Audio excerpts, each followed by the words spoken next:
wabarakatuh.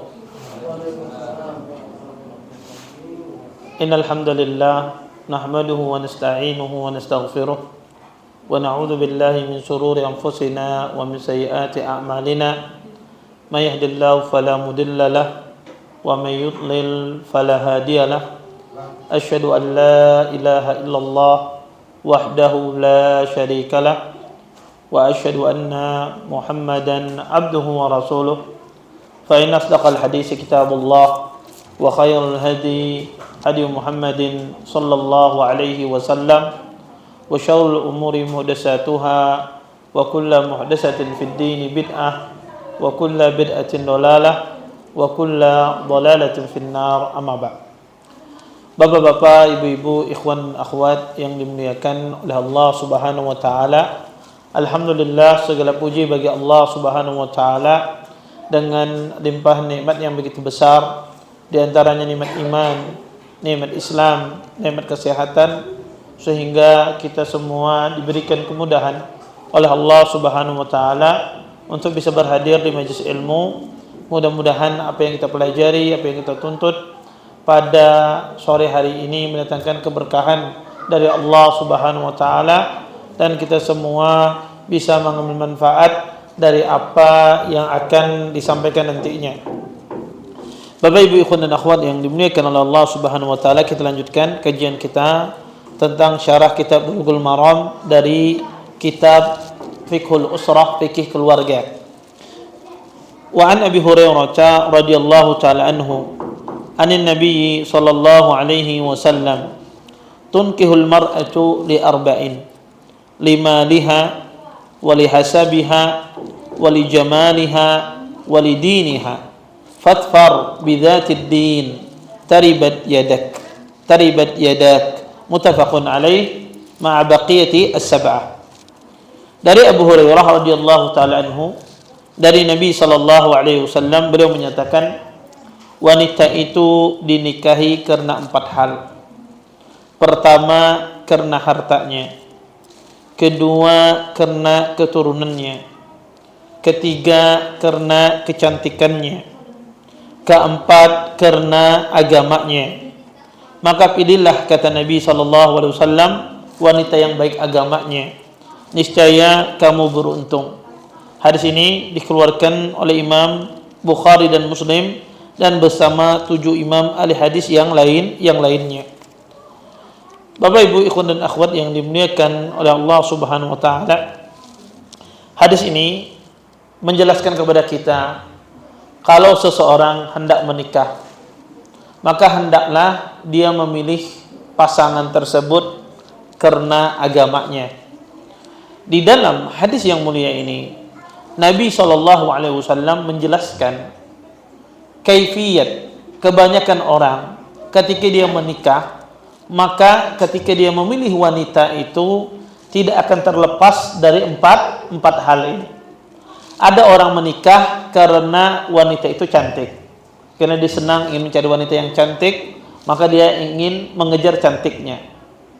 Ada orang menikah itu, faktor dia menikah memilih wanita itu karena kedudukannya, kehormatannya yang tinggi di masyarakat, ya, dia orang yang terpandang, yang terhormat di masyarakat. Ada juga faktor laki-laki itu menikahi wanita karena disebabkan itu. Kemudian kata Nabi, faktor yang ketiga, ada juga orang menikahi wanita itu karena dia kaya raya. Wanita tersebut kaya raya. Soalnya menikah biar nanti dia hidupnya enak, tidak membangun lagi rumah tangganya. Sudah istrinya punya harta yang banyak, tidak perlu lagi dia capek-capek membangun rumah tangganya. Dan yang keempat, kata Nabi, ada orang menikah itu karena agamanya. Dan Nabi SAW menyuruh para laki-laki untuk memilih agamanya. Dan ini tentu saja menyuruh memilih agamanya ini tidak hanya terutama untuk laki-laki. Wanita pun juga disuruh untuk menerima pinangan laki-laki yang beragama. Jadi yang diminta yang beragama ini tidak hanya laki-laki saja, tapi wanita pun juga demikian. Disuruh oleh Nabi SAW, kalau dia menikahi maka carilah yang beragama. Dari sini Bapak, Ibu, ikhwan dan akhwat yang dimuliakan oleh Allah Subhanahu wa taala, ada beberapa faedah yang bisa kita. Jawabannya tidak berdosa. Nabi SAW tidak mengingkari dalam hadis ini bahwasanya harus agamanya, tidak diingkari oleh Nabi. Sebab itu pula kalau ada orang menikahi wanita, yang penting dia kaya. Yang penting dia kaya, saya tidak peduli agamanya bagus atau tidak, yang penting dia kaya. Dia bermanhaj benar, berakidah benar, saya tidak peduli, yang penting dia kaya raya. Selama dia muslim, muslimah, berdosa tidak? Orang menikahi semacam ini tidak berdosa. Kita berbicara berdosa atau tidaknya, maka ini tidak berdosa. Sebab itu pula menikahi karena kedudukannya. Tetapi Nabi SAW mengisyaratkan bahwasanya yang paling baik di antara semuanya adalah engkau memilih agamanya. Imam Ahmad bin Hanbal rahimahullah ta'ala menjadikan, kata beliau, hendaknya jadikan kriteria agama ini ada kriteria yang terakhir. Jadi kalau menikahi wanita atau wanita juga menerima pinangan laki-laki, hendaklah dia menjadikan kriteria agama ini kriteria yang terakhir. Maksudnya gimana? Kriteria yang terakhir ini maksudnya adalah kriteria agama ini penentu Anda melanjutkan hubungan pernikahan atau tidak setelah Anda tertarik dengan fisiknya. Jadi seseorang, ada sebagian laki-laki itu dia pengen cari yang cantik. Cari cantik tidak ada masalah. Dia cari yang cantik. Sudah dapat dia wanita yang cantik yang dia inginkan, maka lihatlah agamanya. Kalau agamanya baik, dia terima. Kalau agamanya tidak baik, maka dia tolak. Jadi agama itu terakhir penentu setelah dia tertarik. Banyak orang mengedepankan agama, yang penting agamanya Ustaz. Pas dia lihat wajahnya, ulun kira orangnya bunga setelah kira-kira, aduh kerja di ulun mundur. Nah ini salah. Dia menolak sekarang kenapa? Dia tinggalkan agamanya. Padahal agamanya adalah orang yang soleh, hafizah Quran dan semisalnya. Kemudian dia tolak karena wajah fisiknya tidak menarik baginya. Maka kata para ulama rahimahullah ta'ala, lihat dulu ketertarikan. Kalau Anda sudah tertarik dengan wanita tersebut, barulah Anda selidiki, pelajari agamanya. Hal yang serupa juga terjadi pada kaum wanita. Maka kaum wanita, ya wanita itu berpilih jual, Ustaz, berpilih jual. Kayak lakian ini, Bang. Kalau laki-laki itu berpilih, bagian binian ini lebih harap lagi pilihannya. Ya. Kadang sebagian akhwat itu, Ustaz, ulun ni hendak kawin, Ustaz. Kawakah Ustaz dicarikan?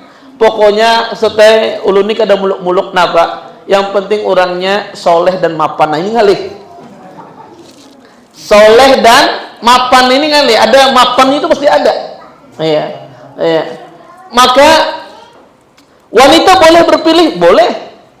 Dia mencari yang, Ustaz, ada sebagian wanita itu suka dengan kekayaan. Wanita kalau dipilih ganteng dengan kaya, dia akan lebih memilih yang kaya. Ya. Dan itu tabiat. Dan tidak dipungkiri, tidak dipungkiri. Dan itu tidak tercela. Dan itu tidak tercela. Makanya Nabi SAW tidak mengingkari. Maka kalau ada seorang wanita, dia tertarik ingin laki-laki yang kaya raya, tidak ada masalah. Boleh diperkenankan dalam Islam. Tapi kalau sudah dia tahu dia kaya raya, maka dia lihat agamanya. Bagus apa tidak agamanya. Kalau dia bagus agamanya, dia terima karena agama tersebut. Kalau tidak bagus agamanya, maka dia tolak karena agama. Kemudian, Bapak, Ibu, ikhwan dan akhwat yang dimuliakan oleh Allah Subhanahu wa taala. Timbul kitab bertanya, Ustaz, apa sih yang dimaksud yang beragama ini? Kata Nabi, fatfar bidatid din. Pilihlah yang beragama. Maka yang beragama ini seperti apa sih? Kadang ada ikhwan, Masya Allah, sembahyang 5 waktu, kemudian dia sholat, Ustaz, berjenggot, tidak isbal, Masya Allah baik, tetapi kadang dia bakhil. Kadang dia bakhil. Mungkin ada sebagian ikhwan, Masya Allah, dia orangnya baik, luar biasa, lembut dan orang, tapi Ustaz dia memiliki bid'ah. Ada beberapa bid'ah. Sekarang ini beragama apa tidak? Maka kita harus paham apa yang dimaksud beragama di dalam Islam. Baik itu kapan laki-laki itu dikatakan dia beragama, dan kapan dikatakan wanita itu zatud din, wanita itu beragama. Maka kata para ulama rahimallahu taala, dikatakan laki-laki dan wanita itu beragama. Saya sebut laki-laki dahulu. Laki-laki itu beragama, pertama akidahnya benar, berakidah dengan akidah yang benar. Kemudian yang kedua, laki-laki beragama adalah orang yang menjalankan kewajiban Allah Subhanahu wa taala, meninggalkan apa yang Allah larang. Yang ketiga, laki-laki itu dikatakan dia beragama, memiliki akhlak yang baik. Ini kriteria beragama laki-laki. Maka kalau ada tiga hal ini, akidahnya benar, menjalankan yang Allah wajibkan kepadanya, salat 5 waktu, meninggalkan apa yang Allah larang. Kemudian yang ketiga, dia memiliki akhlak yang baik. Ya, akhlak yang baik itu apa? Lemah lembut. Karena wanita itu butuh kelemah lembutan. Ada laki-laki multazim, menjalankan salat apa macam, tapi dia kasar. Ada sebagian laki-laki demikian, dia kasar, ngomong cetus. Ya, istrinya setiap hari nangis terus mendengar omongannya. Ada laki-laki demikian. Maka kata para ulama rahimallahu taala, berakhlak. Akhlak ini apa? Lemah lembut.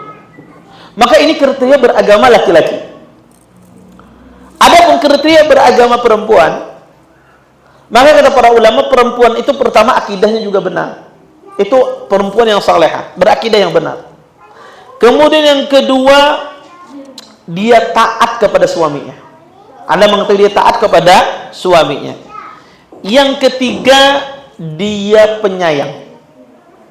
Yang keempat, dia melaksanakan kewajibannya yang Allah wajibkan kepadanya, meninggalkan yang Allah larang. 4 hal ini kalau ada pada kriteria wanita, maka ini wanita salehah. Tetapi Bapak Ibu, jarang sekali 4 hal ini ada. Baik itu laki-laki ataupun wanita. Pada zaman sekarang, kadang Anda dihadapkan, ada seorang akhwat, mau Anda pinang, mau Anda nikahi. Ternyata akhwat tersebut, Masya Allah dia sholat, ya. Terus, tapi Ustaz ketujuh nonton film, suka masih dengerin musik. Kadang Anda bingung, ini soleh apa tidak? Ngaji di kajian, berhijrah dia. Tetapi dia Ustaz masih dengerin musik, masih ketujuh nonton film, nonton artis dan semisalnya. Ini soleh apa tidak? Kan ini jadi bimbang seseorang. Seperti itu juga ikhwan, ya, ikhwan dia Masya Allah Ustaz kajian, hadir kajian apa macam, tapi juga ketujuh cecetan dengan harim, dengan binian, kadang ngeplow siapa perempuan kadang-kadang dia masih berhubungan, kadang dia tidak biasa ngomong sama wanita. Tapi kalau kajian hadir di sub pertama Ustaz, nyatat kajian. Tapi kalau penurun binian nomor satunya. Kadang seseorang bimbang, ini beragama apa tidak? Kadang Anda tidak menemukan pada diri seseorang. Tadi saya sebutkan semuanya ada. Baik itu di laki-laki ataupun di wanita. Maka jawabannya adalah, dan ini pentingnya seseorang punya fikih di dalam fikih keluarga ini. Kata para ulama rahimallahu ta'ala, jika seorang wanita tersebut, wanita yang berumur, kita tidak menafikan jodoh itu di tangan Allah Subhanahu wa ta'ala. Sebab itu pula kalau laki-laki itu laki-laki yang berumur, kemudian dia susah mendapatkan jodoh, maka di sini ada hal-hal yang seseorang itu dia melihat kalau seandainya terdapat mukhalafat syar'iyyah, hal-hal yang dilakukan oleh pasangannya menyelisih syariat, dan dia melihat bisa diperbaiki, maka tidak ada masalah dia menikahinya. Seorang wanita pun juga demikian. Ketika dia datang seorang ikhwan yang dia mungkin tidak paham sama sekali agama, tapi orang tua melihat anak ini bisa diperbaiki, dia bisa berubah, bisa diperbaiki, saya bisa perbaiki, maka kata para ulama tidak ada masalah seseorang itu menerimanya. Kenapa? Karena Anda sekarang ini melihat maslahat dan mudarat. Akhwat ini sudah lama tidak menikah. Apalagi usia ahwat itu di atas kepala 3. Perempuan kalau masih di bawah 20, di bawah 30, ya, apalagi di bawah Selawi, masih dia banyak pilih-pilih. Masih dia banyak pilih-pilih. 28 mulai sudah deg-degan binian ini. Belum menikah. 30, nah sudah ada. 31, 32, 33, 34 sudah itu. Siapa saja yang datang yang penting soleh sudah. Ya. Kenapa? Disinilah kata para ulama rahimahullah ta'ala seseorang itu melihat. Kalau seandainya yang datang itu agamanya ada Ustaz, tapi mukhalafat syariahnya juga ada tapi tidak parah. Contoh misalnya ini perempuan Ustaz, Masya Allah kajian tapi ketujuh dengerin musik. Ulun terima apa tidak Ustaz? Kalau ulun cari yang lain ngalih dapatnya. Sedangkan usia saya ini sudah berusia. Saya ini sudah berusia 30 lebih laki-laki dan saya tidak dapat, tapi ada wanita semacam ini. Kalau Anda melihat kerusakan dia itu, mukhalafat dia itu bisa diperbaiki, maka tidak ada masalah dalam Islam. Maka menikahlah. Ya. Tentu ketika kita menilai itu kita ada pertimbangan. Karena ada sebagian orang dia tidak bisa diperbaiki. Orangnya keras kepala. Anda tegur kayak gini, kada. Ya. Ada sebagian laki-laki, sebagian wanita tidak mau dia meninggalkan apa yang Allah larang. Maka Anda lihat, kalau bisa diperbaiki maka nikah. Kalau tidak bisa, maka sudah Anda bersabar. Dan insya Allah Allah gantikan yang lebih baik. Apalagi zaman sekarang mencari orang sesempurna itu susah. Karena ada sebagian orang, sebagian ikhwan itu kadang, Ustaz, tolong carikan akhwat Ustaz. Yang kayak gimana? Akhwat yang solehah Ustaz, yang bertakwa kepada Allah, yang cantik, yang kaya raya, yang kedudukannya yang memiliki status yang bagus di tengah-tengah masyarakat, putih, tinggi, ya. Kemudian ya kalau bisa kayak seperti Khadijah Ustaz. Jadi Ustaznya anak aja belum dapat lagi kayak gitu. Saya belum dapat, masa antum cari dapat kayak gitu? Ya. Kan kadang sebagian orang itu ada namanya di dalam Islam itu kurang lebih. Ada namanya dalam Islam itu kurang lebih. Sama seperti antum-antum semua ini ketika nanti menerima menantu, ya. Ini kan rata-rata sudah menikah semua. Ya sudah punya anak. Sama ketika antum nanti menerima menantu datang, entah itu yang punya anak laki atau punya anak perempuan, maka juga harus ada pertimbangan semacam ini. Ya, Ustadz, kita melihat kondisi anak kita. Kadang kondisi anak kita tidak sebaik dengan kondisi anak ikhwan yang lain. Pasti kondisi anak itu berbeda-beda. Sekolah di umum, ya. Kemudian datang seorang ikhwan, maka Anda perhatikan ini. Hal-hal yang semacam ini. Maka kata para ulama ada istilah itu seseorang itu kurang lebih. Ya. Sama wanita juga. Datang seorang ikhwan yang Masya Allah saleh, mungkin dia tidak terlalu kaya. Kerjaannya biasa. Maka di sini boleh Allah menolak karena dia pekerjaannya belum mantap, boleh, tidak ada masalah. Tetapi Anda harus berhitung. Kira-kira kalau saya tolak ini, nanti ada nggak anak saya yang datang lebih bagus daripada ini? Karena gini, anak itu kalau dia cantik, wanita itu cantik, kaya raya, beragama, maka banyak yang datang pasti. Tidak perlu banyak yang datang, itu fakta. Wanita itu cantik, anak orang kaya raya, mutadayinah, beratan udah buta. Sama laki-laki juga kayak gitu. Laki-laki ganteng, kaya raya, beragama, banyak yang daftar, tidak perlu dia cari. Banyak orang menawarkan kepadanya. Yang jadi masalah kan kayak kita wajah pas-pasan, tidak kaya raya, beragama pun tidak terlalu disorot orang, Maka kadang kita juga perlu melihat maslahat dan mudarat. Ini penting dalam perhitungan. Ya. Kadang Ustaz, Allah itu mampu kuasa atas segala sesuatu. Jangan berarti ini pesimis. Bukan pesimis ini. Ya sebagian orang apa? Allah itu kuasa atas segala sesuatu. Ustaz, jangan pesimis. Betul, kalau mahal surga bebas, betul. Tetapi juga Allah itu mengatur sesuatu itu dengan aturannya. Allah itu tidak mungkin menyelisih aturan Allah subhanahu wa ta'ala. Maka seperti itu yang berjalan di muka bumi. Kemudian Bapak Ibu ikhwan dan akhwat yang dimuliakan oleh Allah Subhanahu wa taala. Dan subhanallah, kalau seorang laki-laki memilih wanita karena agamanya, maka di antara tujuan pernikahan terbesar adalah menjadikan anak-anak itu menjadi anak yang saleh. Dan anak itu, kesolehan anak itu sangat erat kaitannya dengan kesolehan ibunya. Anak itu menjadi saleh, dia sangat erat kaitannya dengan kesolehan ibunya. Banyak sekali bapak-bapak yang tidak saleh, tapi ibunya saleh, anaknya bertakwa kepada Allah. Tapi sebaliknya, banyak bapak-bapak yang saleh, tapi anaknya tidak, ibunya tidak saleh, anaknya tidak saleh. Karena kebanyakan hidup anak itu bersama ayah atau bersama ibu? Bersama ibu. Makanya kalau Anda lihat cerita dua orang nabi Allah ceritakan di dalam Al-Quran, cerita dua orang nabi, Nabi Ismail dan Nabi Nuh alaihissalam. Anda perhatikan dua orang nabi ini. Nabi Ismail alaihissalam, hampir seluruh hidup beliau berpisah dari bapaknya. Nabi Ibrahim bertemu dengan Nabi Ismail dalam hidupnya itu cuma 4 kali. Cuma empat kali. Pertemuan yang pertama adalah ketika Hajar alaihissalam melahirkan. Ketika Hajar alaihissalam melahirkan, itu Nabi Ibrahim melihat. Kemudian setelah itu Sarah cemburu. Sarah cemburu dengan apa? Hajar. Maka akhirnya Hajar berhijrah dari Babylon, dari Palestina menuju kota Mekah Al-Mukarramah.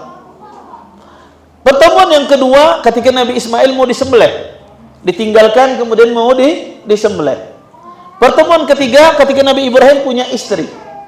Pertemuan yang keempat, Nabi Ibrahim dan Nabi Ismail membangun Ka'bah. Dikatakan oleh ahli sejarah 4 saja bertemu dengan anaknya. Tapi subhanallah, Nabi Ismail alaihissalam menjadi seorang nabi. Anda perhatikan, Nabi Ismail menjadi seorang nabi. Padahal bapaknya bertemu cuma 4 kali atau 5 kali dalam kehidupannya. Nabi Nuh alaihissalam. Nabi Nuh alaihissalam, Bapak Ibu, itu berapa tahun Nabi Nuh berdakwah? Berapa tahun? 950 tahun. Nabi Nuh alaihissalam berdakwah, bukan dia berdakwah 950 tahun. Selama itu pula beliau bersama anaknya. Tapi pertanyaannya, anak Nabi Nuh menjadi orang muslim apa menjadi kafir? Jadi kafir. Tidak mau naik di perahu Nabi Nuh alaihissalam. Kata Nabi, qala ya bunayya irkam ma'ana wa la takum al-kafirin. Kata Nabi Nuh alaihissalam, wahai anakku, naiklah di perahuku. Jangan sampai engkau menjadi orang-orang kafir, bersama orang kafir. Kenyataannya anaknya memilih apa? Tidak naik perahu Nabi Nuh alaihissalam. Tidak naik kapal Nabi Nuh alaihissalam. Kemudian anaknya meninggal dalam kondisi tidak beriman kepada Allah. Padahal 950 tahun Nabi Nuh mendakwahi anak-anaknya. Kalau kita menggunakan hitungan matematika, Bapak Ibu, menggunakan hitungan logika, seharusnya yang menjadi nabi itu anak siapa? Anak Nabi Nuh atau anaknya Nabi Ibrahim? Anaknya Nabi Nuh alaihissalam. 950 tahun bersama bapaknya seharusnya menjadi nabi. Anaknya Nabi Nuh alaihissalam. Seharusnya yang menjadi kafir itu anaknya siapa? Nabi Ibrahim alaihissalam. Sepanjang hidupnya ditinggalkan anaknya. Seharusnya yang tidak beriman itu anaknya Nabi Ibrahim alaihissalam. Tapi kenapa Allah jadikan anaknya Nabi Nuh menjadi orang yang kafir, anaknya Nabi Ibrahim menjadi seorang Rasul? Apa sebabnya? Kata para ulama, ibunya. Istri Nabi Nuh wanita kafir. Istri Nabi Ibrahim alaihissalam wanita saleh, Hajar alaihissalam. Makanya Allah katakan di dalam Al-Quran, daraballah masalan qaumal lilladzina kafaru imra'ata nuhin wa imra'ata lut kanata tahta abdaini min ibadina salihain fakhanatahuma falam yughniya anhuma minallahi syai'a. Sesungguhnya Allah Subhanahu wa taala mengasih permisalan dua wanita kafir, istri Nuh dan istri Lut alaihissalam. Keduanya berkhianat kepada suami mereka. Dan hal yang tersebut tidak bermanfaat di sisi Allah Subhanahu wa taala. Makanya kata para ulama, subhanallah, wanita salehah itu luar biasa. Salah satu dampaknya adalah menjadikan anak kita menjadi anak yang saleh. Makanya Anda lihat semua ulama, Anda lihat baca semua sejarah ulama, Anda dapati semua ibu-ibunya orang yang saleh. Anda baca Imam Syafi'i, ibunya salehah. Imam Ahmad, ibunya salehah. Imam Malik, ibunya salehah. Sauri, Auza'i, Anda baca sirah sejarah para ulama, semuanya umminya orang yang salehah. Semuanya orang saleh. Anda tidak akan dapati sejarah mereka memiliki ibu yang tidak salehah, yang tidak bertakwa kepada Allah Subhanahu wa taala. Maka Anda akan dapati semuanya orang yang bertakwa kepada Allah Subhanahu wa taala. Makanya kata para ulama, sungguh kecil kemungkinan bisa mewujudkan anak itu menjadi anak yang saleh, anak yang bertakwa, kalau kita menikahi seorang wanita yang tidak bertakwa kepada Allah. Kalau kita menikahi seorang wanita yang dia tidak memiliki agama. Makanya pernah suatu hari ada seseorang datang mengadu kepada Umar bin Khattab radhiyallahu taala anhu. Seorang ayah mengadu kepada Umar bin Khattab, "Wahai Umar, sesungguhnya anakku tidak berbakti kepadaku." Orang ini mengatakan, "Wahai Umar, anakku tidak berbakti kepadaku. Dia durhaka kepadaku." Maka kata Umar, "Panggil anakmu, bawa ke sini." Maka sang anak itu pun dibawa di hadapan Umar bin Khattab radhiyallahu taala anhu. Kemudian kata Umar, "Kenapa engkau berani sama ayahmu? Kenapa engkau durhaka sama ayahmu?" Kemudian sang anak ini bertanya, "Wahai Umar bin Khattab, beritahukan kepadaku, apakah seorang anak punya hak kepada ayahnya? Apakah ada hak seorang anak kepada kedua orang tuanya?" Kata Umar, "Iya. Sebagaimana orang tua kamu punya hak, kamu pun juga punya hak atas ayah dan ibumu." Kemudian anak ini bertanya, "Wahai Umar, sesungguhnya bapakku ini menikahi seorang wanita Majusiyah, wanita yang berasal dari Majus, artinya tidak memiliki agama. Kemudian dia tidak pernah mengajariku. Kemudian dia memberikan nama aku Joel. Joel itu kumbang. Memberikan nama aku itu Joel," kata dia. "Dia tidak memberikan nama aku yang baik." Maka kata Umar, "Sungguh engkau durhaka kepada anakmu sebelum dia durhaka kepadamu." Umar berkata kepada orang tua tersebut, "Sungguh engkau telah durhaka kepada anakmu sebelum dia durhaka kepada engkau. Karena engkau tidak memiliki nama yang baik, tidak memiliki untuk dia ibu yang baik." Dan subhanallah, wanita itu kalau dipilih karena agamanya, maka dia akan bertahan bersama suaminya apapun kondisi suami. Banyak seorang wanita itu kadang dia tinggalkan suaminya ketika suaminya dalam kondisi titik terendah, dan itu banyak terjadi. Ketika sang suami tersebut ditimpa penyakit, ditimpa stroke, apa macam, banyak wanita kalau dia tidak beriman kepada Allah, tidak bertakwa kepada Allah, dia tinggalin suaminya. Kata dia, "Ini sudah, saya tidak bisa mengambil faedah dari suami saya." Kadang ditinggalkan oleh suami. Kenapa dia meninggalkan? Karena tidak ada agama sama dia. Kadang ketika suaminya jatuh miskin, yang dulunya kaya raya, kemudian dia jatuh miskin, dia tinggalin. Ya, "Ustaz, saya tidak tahan." Ya, kenapa? Karena ekonomi semacam ini. Makanya kalau Anda lihat ya kasus perceraian itu, Bapak Ibu, kasus perceraian itu rata-rata baik di kalangan orang yang sudah ngaji atau tidak ngaji. Saya melihat faktor terbesarnya adalah ekonomi. Faktor terbesarnya ekonomi, walaupun dibungkus dengan hal-hal yang lain. Yang lain itu sebagai pemantiknya saja. Tetapi sebetulnya intinya apa? Nafkahnya tidak dipenuhi. Dia merasa dia kurang, tidak terpenuhi, suami tidak berkecukupan. Dan sebaliknya, ada kasus yang begitu besar terjadi pada suaminya, tapi suaminya kaya raya, dia bertahan dengan kekayaan tersebut. Nah, ini yang menjadikan seorang wanita itu soleh. Kenapa harus dipilih? Karena mohon maaf, ya, laki-laki itu dari sisi usia biasanya lebih dulu meninggal daripada seorang istri. Kenapa? Karena banyak masalah, laki-laki itu banyak yang dipikirkan, ya, tantangan di luar sana dan seterusnya. Sehingga kadang-kadang sebagian laki-laki itu mudah terserang penyakit dan semisalnya. Maka istri itu kalau dia tidak saleh, dia tidak akan merawat suaminya. Dia akan tinggalkan suaminya. Makanya Islam kenapa menyuruh pilihlah wanita yang salehah. Kenapa? Makanya kata para ulama, memilih wanita yang salehah, ya, menikahi wanita yang salehah. Kenapa? Karena itu tidak hanya saat itu, tapi untuk masa depan. Makanya kata para ulama, kalau orang itu tergila-gila dengan kecantikannya, kemudian dia tidak mendapatkan kecantikan dari istrinya, insya Allah, Allah akan jadikan rasa kasih sayang itu akan muncul.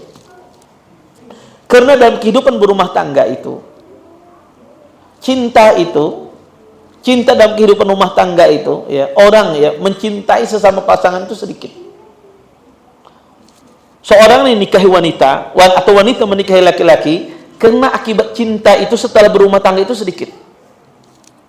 Orang kalau sudah kawin itu palingan setahun pertama aja. Setelah itu melihat bininya sudah tidak seperti dia tertarik dengan di awal. Tetapi kata Umar bin Khattab, apa yang menyebabkan orang itu banyak bertahan dalam kehidupan rumah tangga? Karena adanya ihsan, karena adanya berbuat baik, karena kita punya sikap ihsan, rasa berbuat baik, rasa kasihan. Itu yang muncul dalam kehidupan rumah tangga, sehingga orang bertahan. Kenapa seorang istri bertahan kepada suami? Karena dia punya ihsan, dia ingin berbuat baik. Kenapa suami bertahan kepada seorang istri? Karena dia punya sifat ihsan, ingin berbuat baik. Itu yang menjadikan rumah tangga itu bertahan. Adapun Anda cari dalam rumah tangga itu cinta bucin kayak bahari, kan tidak. Ya. Orang itu bucin itu cuma setahun 2 tahun aja. Setelah itu nggak ada lagi. Mas, hendak kita berjalanan, apa berjalan buang-buang duit aja di rumah aja. Itu di awal-awal saja. Tapi setelah itu tidak ada lagi. Maka yang ada kata Umar adalah ihsan dalam kehidupan rumah tangga. Maka ini penting. Kenapa dipilih agama? Sebab itu pula wanita. Kenapa wanita itu penting? Ketika dia menerima laki-laki itu, laki-laki yang bertakwa, laki-laki yang punya agama. Kenapa? Karena Bapak Ibu, ikhwan dan akhwat, kalau laki-laki itu bertakwa menjadi pasangan seorang wanita, laki-laki itu beragama menjadi pasangan wanita, kalau dia cinta, dia akan muliakan istrinya. Kalau dia cinta kepada istrinya, dia akan muliakan. Tapi kalau dia tidak cinta kepada istrinya, tapi dia bertakwa, dia tidak akan pernah berbuat zalim. Dia tidak akan pernah berbuat zalim. Walaupun dia tidak cinta kepada istrinya, dia tidak akan pernah menzalimi istrinya walaupun sedikit pun. Maka dan itu dibutuhkan oleh wanita. Wanita membutuhkan apa kepada laki-laki? 2 hal.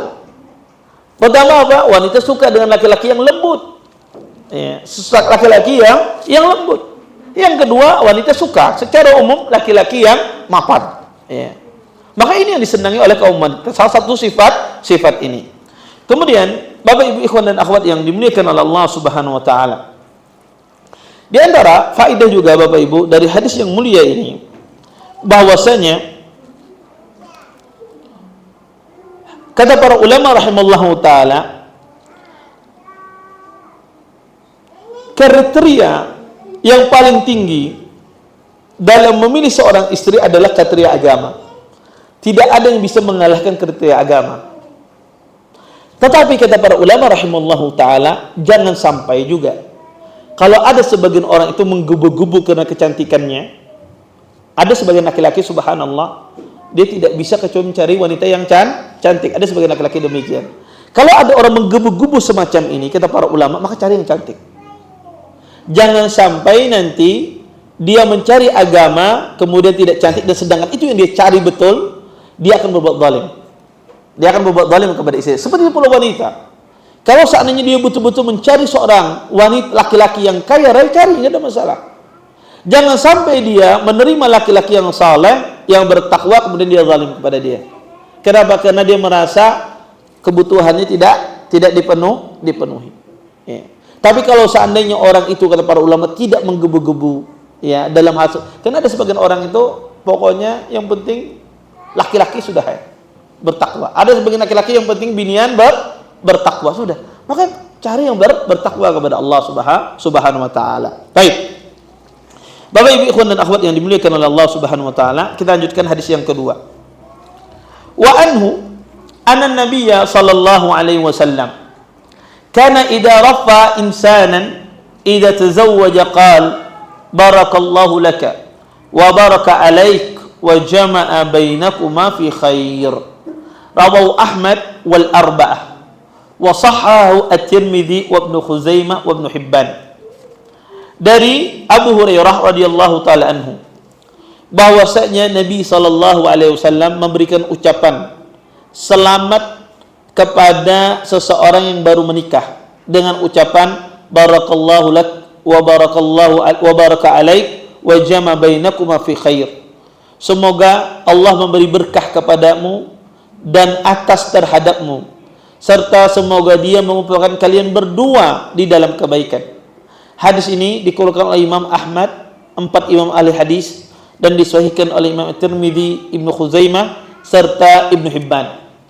Bapak Ibu ikhwan dan akhwat yang dimuliakan oleh Allah Subhanahu wa taala, Kata para ulama rahimallahu taala, disunnahkan kita mengucapkan doa ini kepada orang yang melakukan akad nikah. Jadi doa ini diucapkan kapan? Selesai akad nikah, bukan sebelum kawin. Jadi orang hendak kawin, barakallahu lak wa baraka alaik wa jama bainakum fi, tidak. Doa ini pertama kali diucapkan kapan? Ketika orang itu selesai akad nikah. Maka setelah akad nikah boleh Anda ucapkan langsung, boleh ketika ketemu, boleh kapan-kapan. Yang penting doa ini diucapkan setelah proses pernikahan. Jadi akad nikah. Karena biasanya di masyarakat kita itu ada istilah akad nikah, ada istilah walimah. Ya. Maka kadang akad nikah itu terpisah dengan walimah. Kadang di masyarakat kita itu akad nikah dan walimah itu berbarengan. Maka yang penting di sini adalah akad nikahnya. Kalau sudah dia akad nikah walaupun belum walimah, Anda ucapkan doa ini. Barakallahu laka wa baraka alaik wa jama bainakuma fi khair. Tidak mesti menunggu walimahnya. Yang penting akadnya sudah dilaksanakan. Kemudian, Bapak Ibu ikhwan dan akhwat yang dimuliakan oleh Allah Subhanahu wa taala, tujuannya apa? Kita mengucapkan doa ini pertama, kita ingin menjadikan keberkahan agar orang ini diberkahi pernikahannya, diberkahi ya rumah tangganya, sehingga rumah tangga yang sakinah, mawaddah, warahmah. Kemudian yang kedua, tujuan diucapkan doa ini apa Bapak Ibu? Agar terhindar dari penyakit ain dan hasad. Agar terhindar dari penyakit ain dan hasad. Karena subhanallah, orang dalam pernikahan itu sangat rentan terkena penyakit ain. Orang dalam pernikahan itu sangat rentan terhadap penyakit ain. Kenapa? Karena bisa jadi ada orang itu hasad sama Anda. Bisa jadi juga orang tidak hasad sama Anda tapi ta'ajub. Contoh misalnya, seorang ikhwan dapat akhwat yang masya Allah, bunga desanya disatui sini. Ya, bunga desanya, masya Allah, akhwatnya beragama, cantik, ya, pokoknya luar biasa, nomor satu. Kemudian dapat ikhwan sini, dapat bunga desa orang satu di sini. Maka sebagian orang takjub, dia tidak takjub, masya Allah, si ini dapat itu lagi, kadang menyangka aku, ayo takjub. Orang takjub tanpa menyebut barakallah itu bisa kena penyakit ain. Makanya kenapa disuruh oleh Nabi mengucapkan barakallahu lak? Untuk apa? Salah satunya terhindar dari penyakit ain. Karena dalam pernikahan itu takjub itu sangat mungkin. Sama seperti wanita juga. Wanita ketika dia memakai pernikahan, jarang wanita itu kalau waktu menikah itu memakai baju biasa aja, kadang tidak. Pasti wanita akan berhias, ya, memakai dandanan yang luar biasa. Jangankan yang menikah, ibu-ibu yang hadir saja itu berhiasnya luar biasa. Sampai-sampai kita ini kadang kalau lagi membedakan yang pengantin yang mana, ibu-ibunya kah, atau kadang-kadang nggak bisa ditanding tuh. Kadang yang datang ini lebih harap pakainya daripada pengantin, emasnya lebih banyak daripada pengantin kadang-kadang, sehingga ada kawan dibedakan. Sehingga orang ketika dia menikah itu biasanya berpakaian yang bersih, yang cantik, dan dilihat oleh banyak wanita. Dan orang kadang takjub, apalagi orangnya bahari, kalau waktu belum dihias orangnya apa hirang apa macam, pas dihias luar biasa cantiknya. Siapa yang tidak takjub semua orang. Maka dan ini membuka pintu apa? Ain, membuka pintu ain. Makanya disuruh oleh Nabi SAW mengucapkan barakallahu lak, agar terhindar apa? Terhindar dari penyakit ain ini. Maka sunnah kita mengucapkan ini. Karena bisa jadi orang kalau tidak mengucapkan ini, pengantin itu terkena ain. Berapa banyak kadang-kadang sebagian pengantin itu jatuh sakit. Ya. Kadang-kadang sebagian pengantin itu nikah langsung cerai dan bisa. Banyak sekali kasusnya. Karena tidak mengamalkan sunnah yang mulia ini. Dan ini penting. Makanya Anda kalau ada teman Anda hadir di acara pernikahan, Anda bilang, ucapkan barakallah. Ya. Sehingga tidak muncul penyakit ain. Terlebih lagi mungkin ada orang hasad dengan Anda. Orang yang tidak senang dengan Anda, bisa jadi, ya, karena tidak senang bahwasanya Anda menikah dan seterusnya. Maka ini penting. Makanya Nabi SAW menganjurkan membacakan doa ini. Kemudian, apakah mengharuskan Bapak Ibu ketika kita mengucapkan doa ini kita bersalaman? Artinya haruskah doa ini diucapkan ketika bersalaman? Tidak. Dan juga kata para ulama, tidak ada juga tuntunannya bersalaman setelah menikah.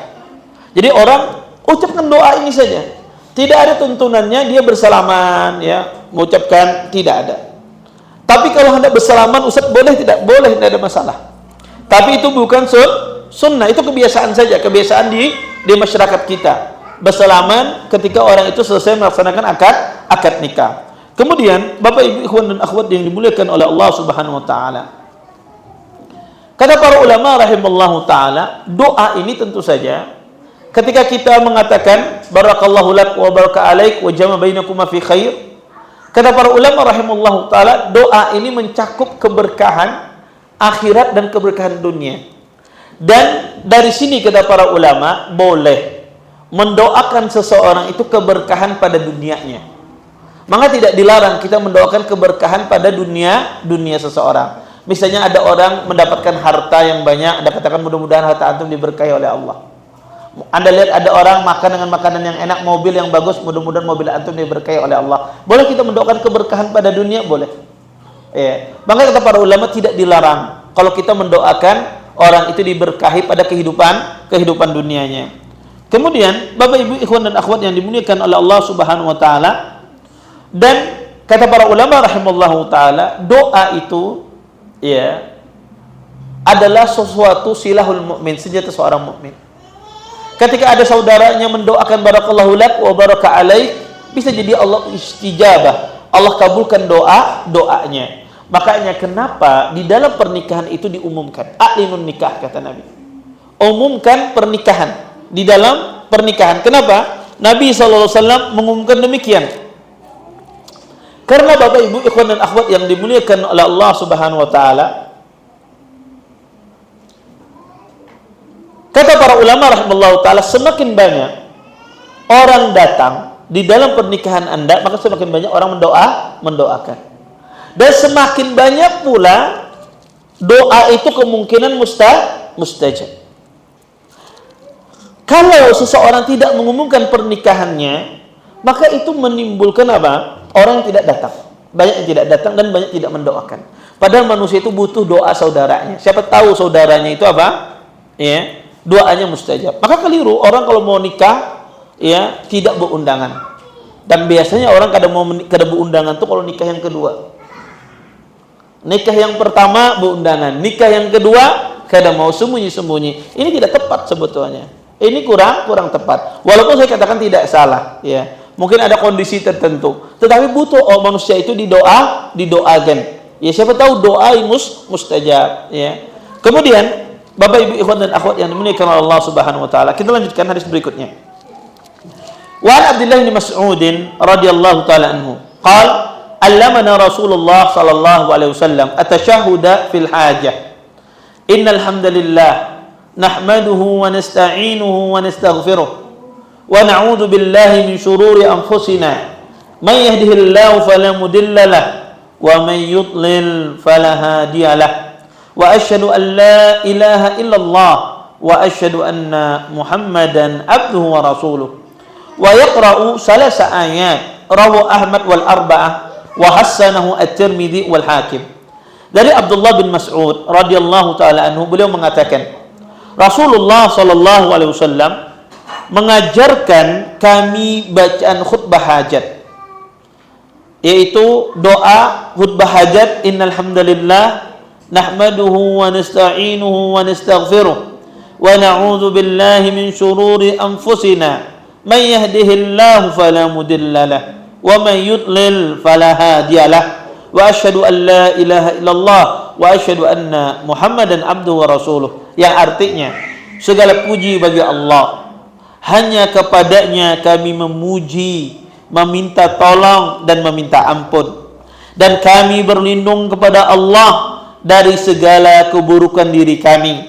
Barang siapa yang Allah beri hidayah, maka tiada yang dapat menyesatkannya, dan barang siapa yang dia sesatkan, maka tiada yang dapat menunjukinya. Aku bersaksi bahwa tiada ilah yang berhak disembah melainkan hanya Allah semata. Dan aku bersaksi bahwa Muhammad adalah hamba dan utusan Allah. Kemudian beliau sallallahu alaihi wasallam membaca 3 ayat Quran Hadis ini dikeluarkan oleh Imam Ahmad dan 4 imam ahli hadis, serta dihasankan oleh Imam At-Tirmidzi dan Imam Al-Hakim. Bapak Ibu ikhwan dan akhwat yang dimuliakan oleh Allah Subhanahu wa taala, hadis yang kita bacakan tadi hadis yang sahih. Hadis ini penjelasan tentang khutbah hajah yang dikenal oleh para ulama khutbah hajah. Maka di dalam pernikahan itu disunnahkan ketika melangsungkan akad pernikahan itu ada namanya khutbatun nikah. Ada khutbah nikah. Khutbah nikah itu isinya adalah khutbah hajah. Isinya khutbah hajah. Khutbah hajah itu apa isinya? Khutbah hajah itu isinya adalah pertama ucapan innal hamdalillah nahmaduhu wa nasta'inu wa nastaghfiruh wa na'udzu billahi min syururi anfusina wa min sayyiati a'malina may yahdihillahu fala mudilla lahu wa may yudlil fala hadiyalah. Asyhadu an la ilaha illallah wahdahu la syarikalah wa asyhadu anna Muhammadan abduhu wa rasuluh.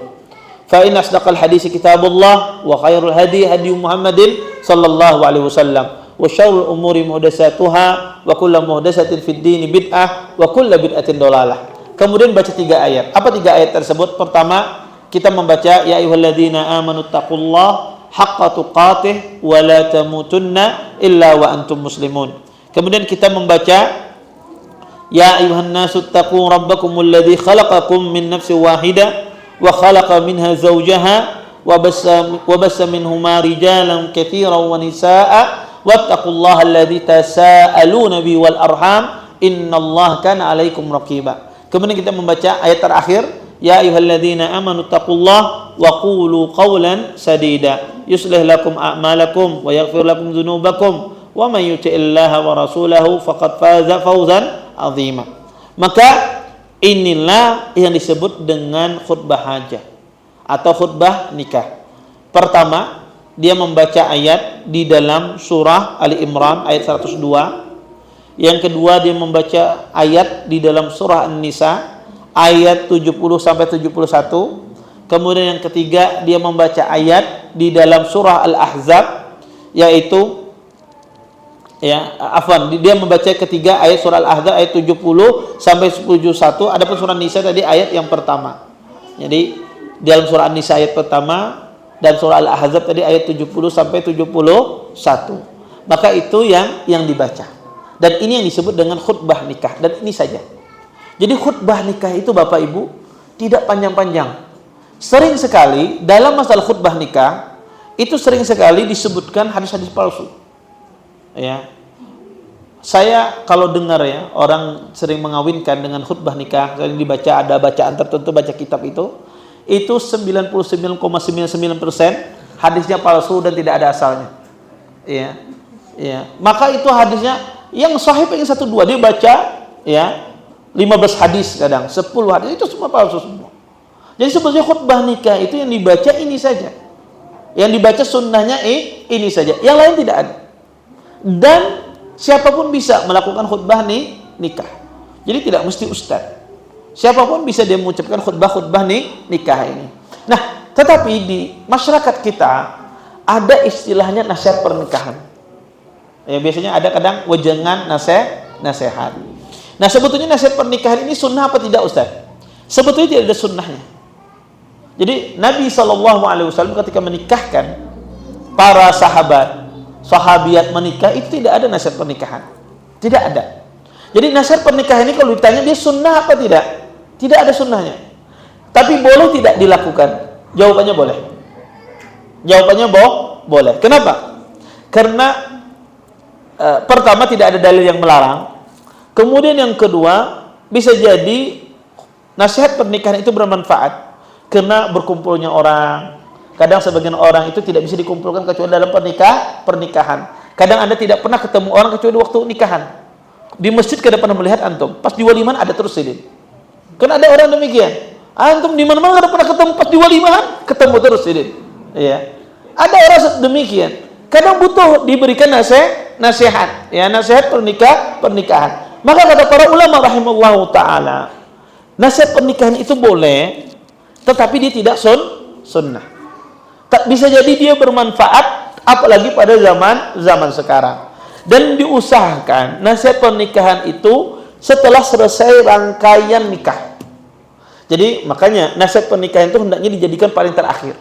Jadi rangkaian nikah itu sudah, bukan di awal. Kadang sebagian orang masuk dalam khutbah, sebelum khutbah nikah dia nasihat pernikahan. Maka hendaknya dijadikan terakhir. Jadi sudah rangkaian nikah sudah selesai. Baru orang ingin memberikan nasihat, maka silahkan. Maka hendak memberikan nasihat silahkan 5 menit, 10 menit, ya, tidak ada batasan. Kemudian, karena banyak orang menganggap nasihat pernikahan itu bagian dari khutbah nikah. Tidak. Nasihat pernikahan bukan bagian dari khutbah nikah. Khutbah nikah itu yang tadi saja. Membaca innal hamdalillah, kemudian membaca 3 ayat di dalam 3 surah yang berbeda-beda. Itu saja.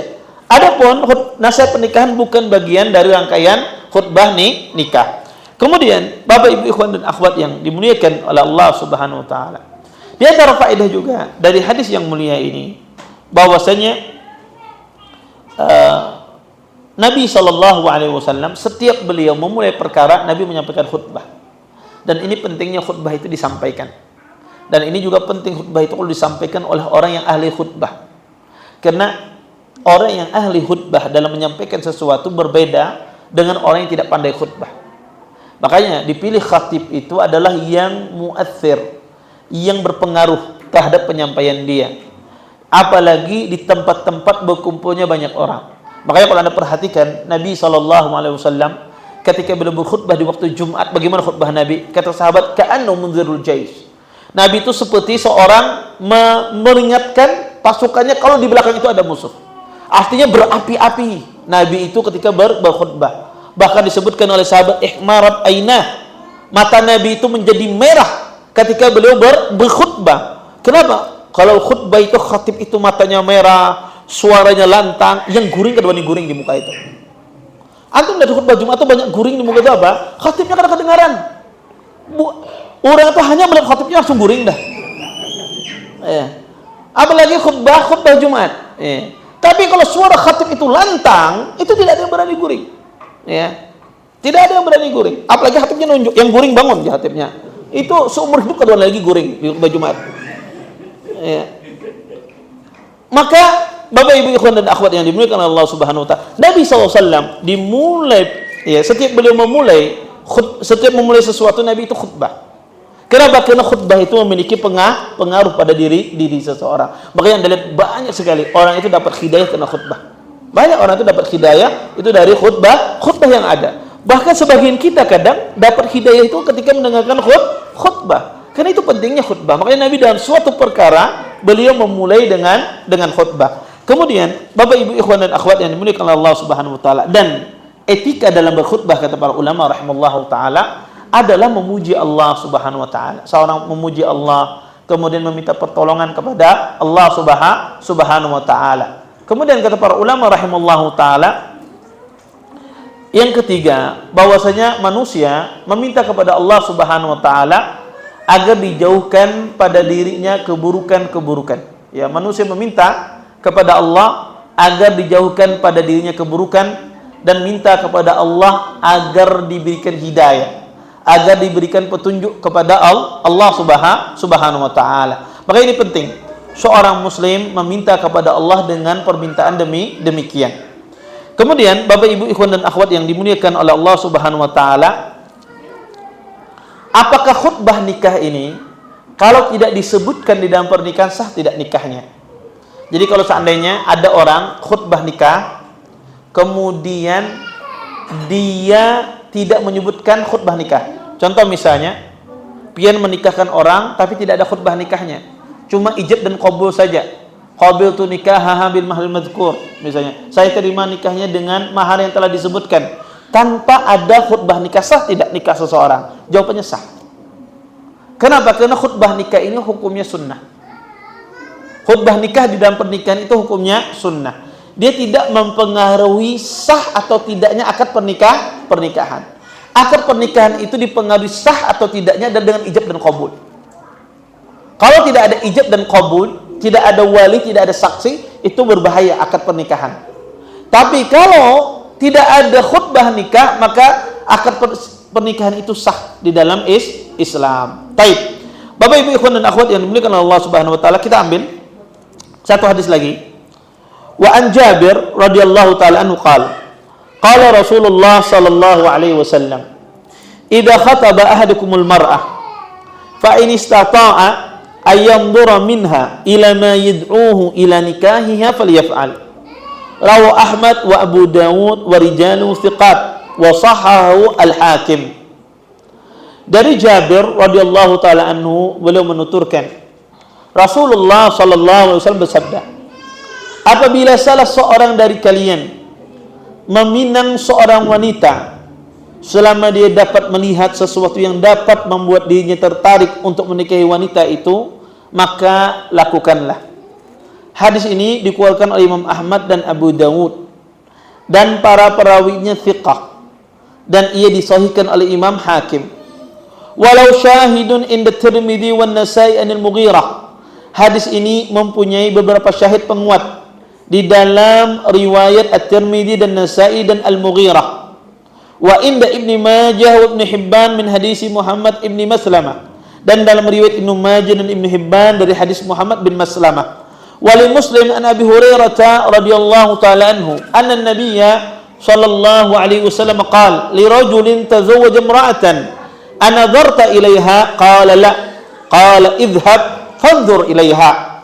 Dan dalam riwayat Muslim dari Abu Hurairah radhiyallahu taala anhu bahwa Nabi sallallahu alaihi wasallam berkata kepada seorang laki-laki yang akan menikahi seorang wanita, sudahkah kamu melihat calonmu? Laki-laki itu menjawab, belum. Beliau bersabda, pergilah dan lihatlah calonmu.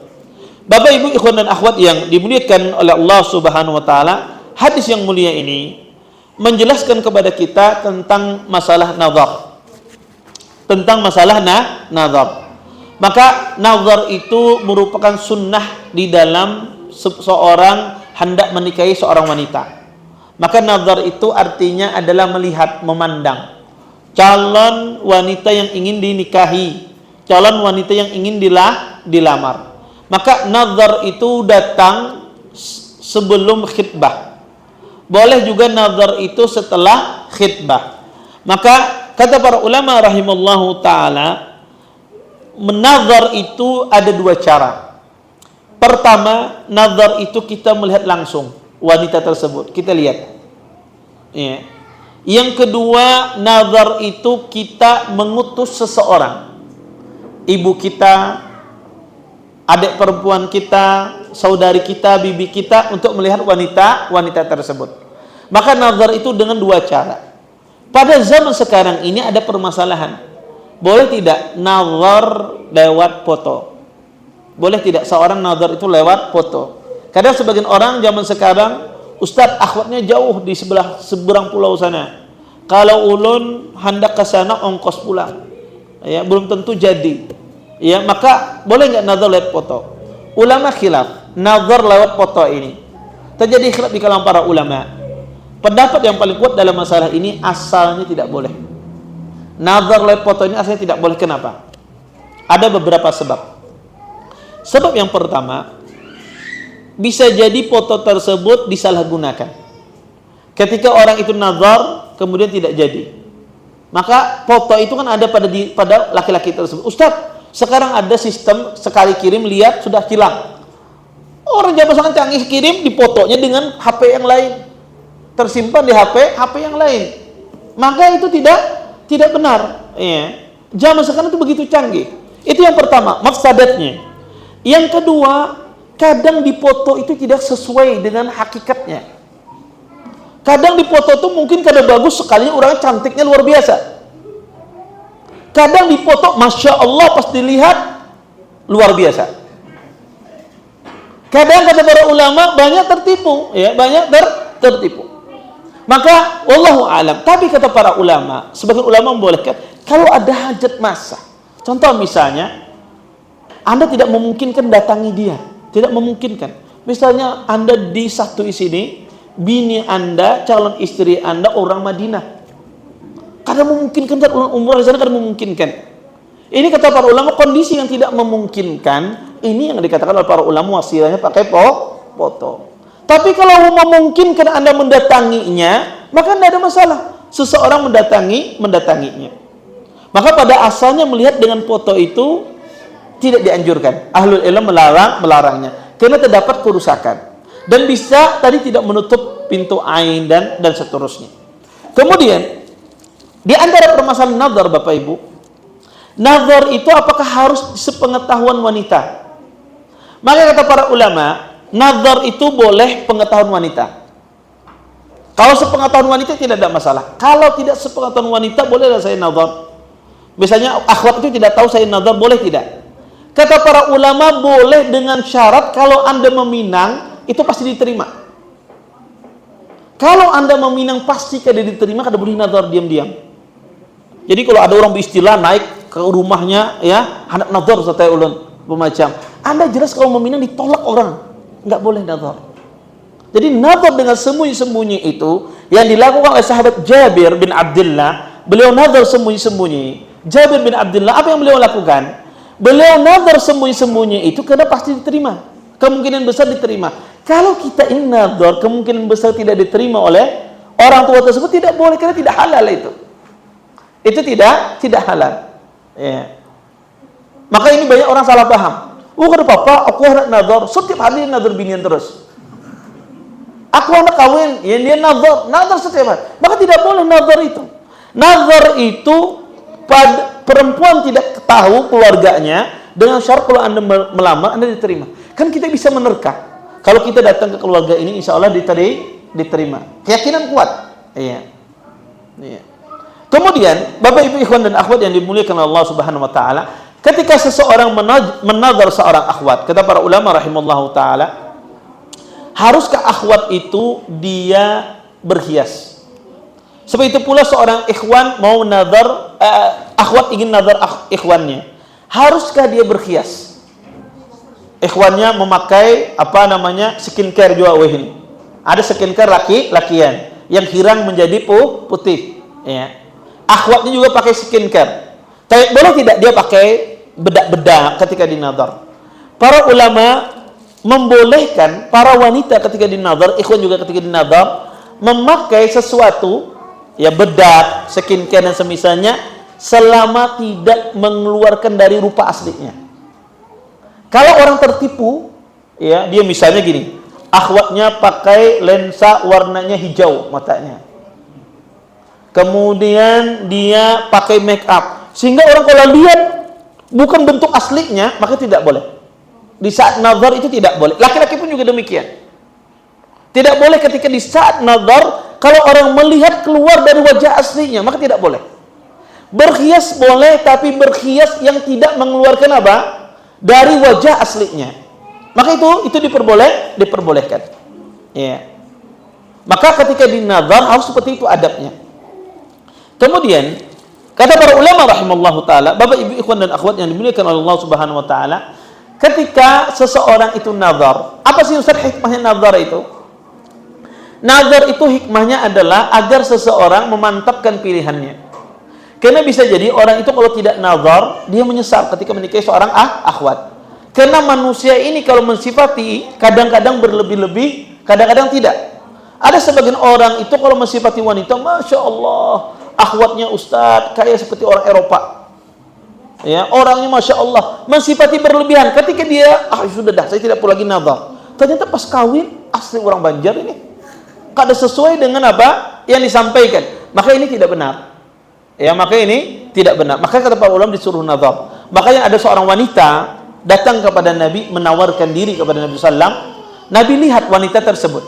Nabi perhatikan wanita tersebut. Atas, bawah diperhatikan oleh Rasulullah sallallahu alaihi wasallam. Dan kata para ulama, menazar itu boleh berulang-ulang. Kalau pengen menazar akhwat, kada mantap lagi pandangan pertama, pandang lagi kada masalah. Itu tidak dilarang. Sebagaimana Nabi ketika memandang wanita tersebut, Nabi pandang atas bawahnya, dipandang oleh Nabi SAW. Kemudian apa yang boleh dipandang dan apa yang boleh ditampakkan oleh kaum wanita ketika dinazar? Wanita boleh dia menampakkan wajahnya. Wajahnya ini dia tampakkan boleh. tangannya, telapak tangannya itu boleh dia tampakkan. Cuma itu. Ustadz, boleh nggak kita melihat rambutnya? Tidak boleh.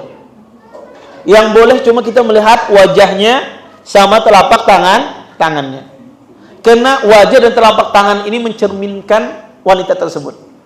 Kalau wanita itu berhias wajahnya, tangannya itu bisa mencerminkan. Kalau tangannya hirang berarti wajahnya ini hirang berarti. Kalau tangannya ini putih berarti wajahnya itu putih, ya. Maka kata para ulama cukup dua hal ini yang dilihat. Adapun lebih dari itu tidak boleh. Kemudian Bapak Ibu ikhwan dan akhwat yang dimuliakan oleh Allah Subhanahu wa taala, ya. Ada pendapat sebagian ahli ilmu mengatakan boleh dilihat rambutnya. Maka kata para ulama rambut itu bisa disipati. Menyipati rambut itu biasanya benar. Orang mengatakan rambutnya pendek, rambutnya panjang itu bisa dibayangkan oleh kaum laki-laki. Ya. Adapun wajah itu tidak bisa dibayangkan. Ya. Wajah tidak bisa dibayangkan. Tapi kalau rambut dan semisalnya itu bisa dibayangkan. Maka kata para ulama yang boleh dilihat itu adalah wajahnya. Baik, Ustadz, kalau ulun melihat seorang akhwatnya nunduk karena malu, boleh saya minta dia menghadap saya? Boleh. Ya, karena itu hak ketika dinazar. Sehingga seseorang melihat dengan aslinya. Jangan sampai orang nikah itu tidak nazar. Subhanallah, saya ada teman dulu, kakak kelas di pondok dulu. Dia kebetulan sekolah di Libya Jakarta. Kebetulan dia ngkos dekat musola. Kebetulan di musola itu ada TPA. Yang ngajarnya adalah akhwat 2 orang. Iya, musola kecil ada ngajar akhwat 2 orang. Yang satu akhwatnya gemuk, yang satu kurus. Maka ikhwan ini tertarik dengan akhwat yang kurus ini, karena setiap hari akhwat itu lewat di depan kosnya. Maka dia tanya kepada anak kecil, anak murid TPA itu, dia mau nanya, siapa ustadzah yang fulanah itu, yang kurus itu? Kata anak kecil itu bilang, Ustadzah Syarifah namanya anak kecil, itu dia asal ngomong saja. Dia asal ngomong, ya. Ustadzah Syarifah itu ternyata ustadzah yang gemuk itu. Ya. Dia asal ngomong. Dan ini bahayanya, makanya anak kecil itu tidak diterima persaksiannya. Ya, anak kecil itu tidak diterima persaksiannya. Namanya anak kecil, Ustadzah siapa? Ustadzah Syarifah. Akhirnya dia datang ke salah satu ustadz di sana. Ustadz salam. Ustadz, anak ini mau kawin, nikah. Karena ustadz itu orang Betawi sana tahu, ya. Nikah. Dengan siapa Ustadz? Dengan fulanah ini. Ustadznya kaget, betulan antum? Karena ikhwannya ganteng, masya Allah. Libya, betulan Ustadz. Kata ustadznya, nazar dulu. Nggak perlu nazar, setiap hari saya nazar. Setiap hari saya nazar, tidak perlu Ustadz nazar, katanya. Akhirnya sudah, betul, ustadznya berkali-kali mantap. Nggak perlu Ustadz, nggak perlu sudah. Kalau diterima langsung tentukan tanggal berapa, maharnya berapa. Betul, iya. Akhirnya ustadznya datang, dia tidak ikut. Disepakati maharnya sekian, tanggal sekian. Akhirnya pas diundang makan biasa, ya. Sudah disepakati kan diundang makan biasanya antar-antaran apa macam. Kasih antar-antaran, disuruh akhwatnya keluar, ya. Akhwatnya keluar ngasih teh, ngasih makanan, ya. Kemudian ikhwannya bertanya, Ustaz, kok akhwatnya kasih keluar? Tadi je Ustaz yang ngantar makanan itu akhwatnya. Bukan itu yang Anda lihat. Kata Ustaznya, saya tidak berani lagi membatalkan ini. Gimana? Sudah ditentuin. Itu urus sendiri. Akhirnya nikah dia. Dan alhamdulillah sampai sekarang punya anak banyak. Maka ini nazar itu penting, ya. Nazar itu penting sehingga seseorang, ya, jangan sampai salah dalam, ya, melihat seorang akhwat, ya. Maka hati-hati, ya. Kalau orang salah lihat akhwat ini bahaya. Baik. Kemudian Bapak Ibu ikhwan dan akhwat yang dimuliakan oleh Allah Subhanahu wa taala, di antara faedah juga dalam hadis ini, nazar itu secara asal itu tidak boleh. Laki-laki melihat wanita itu tidak boleh. Tapi dikecualikan ketika seseorang mau menikahi seorang wanita, maka diperbolehkan dalam Islam. Dan kata para ulama rahimahullah taala, ketika dia menazar tidak boleh menazar dengan nazar syahwat. Tidak boleh dia menazar dengan pandangan syahwat, tapi dia menazar dengan pandangan syar'i. Karena pada asalnya hukum nazar itu tidak boleh. Dibolehkan dalam pernikahan, tapi tidak menazar dengan nazar yang syahwat, tapi nazar yang syar'i. Karena Islam ingin menutup pintu-pintu kejelekan. Wallahu a'lam. Baik. Bapak Ibu ikhwan dan akhwat yang dimuliakan oleh Allah Subhanahu wa taala, mungkin ini yang bisa ulun sampaikan pada pertemuan kali ini. Mudah-mudahan bermanfaat dari apa yang ulun sampaikan. Mungkin sisa waktu yang ada kita gunakan mungkin untuk tanya jawab. Kalau ada yang mau bertanya silahkan tafadhol. Ya, kalau ada yang mau ditanyakan apa yang disampaikan atau di luar materi juga silahkan. Ada yang bertanya? Nggih, silahkan. Waalaikumsalam.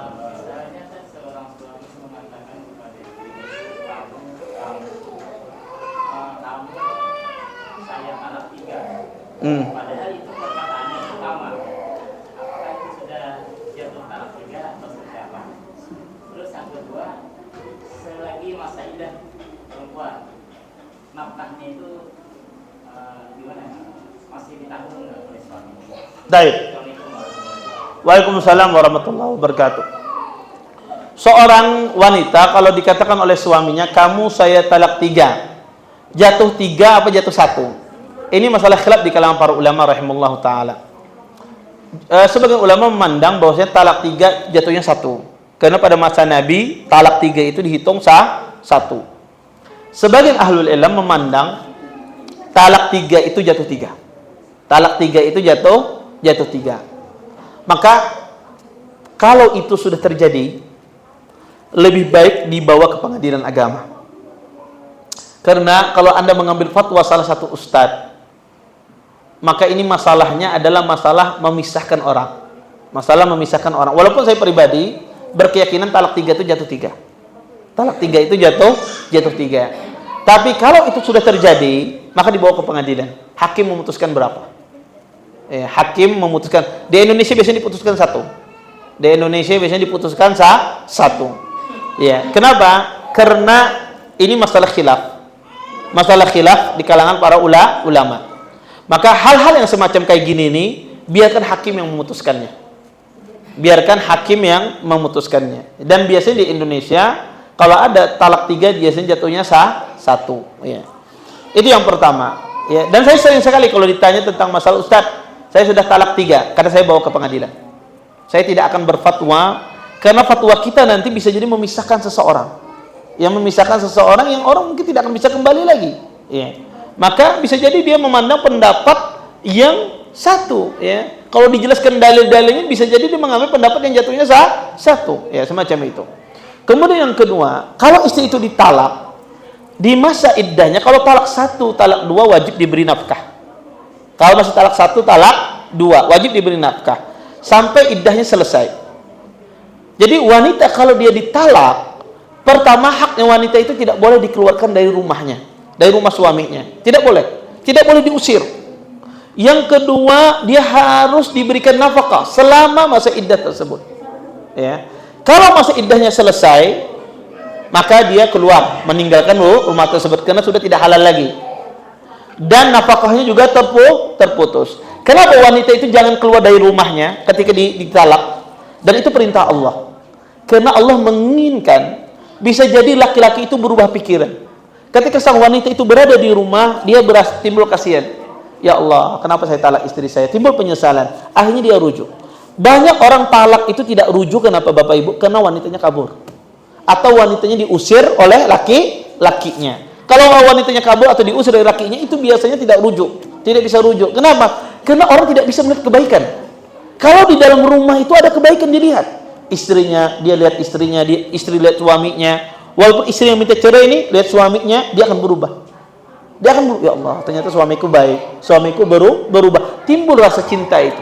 Timbul benih ihsan, kasih sayang tersebut. Baik. Kalau talaknya adalah talak 3, maka tidak ada nafkah, tidak ada tempat tinggal. Jadi kalau talaknya sudah talak 3, tidak ada nafkah, tidak ada tempat tinggal, walaupun di masa iddahnya. Tapi kalau 1, 2 itu ada tempat tinggal, tidak boleh dikeluarkan dari rumahnya. Wallahu a'lam. Baik, ada lagi yang lain yang bertanya? 1 aja cukup. Baik.